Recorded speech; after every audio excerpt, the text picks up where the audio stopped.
નથી દેખાતો કેમ?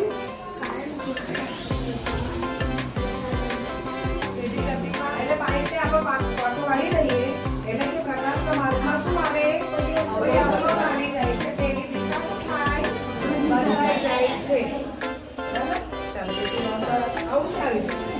તો આવી રીતના આકૃતિ દોરી દેવાની બરાબર ને?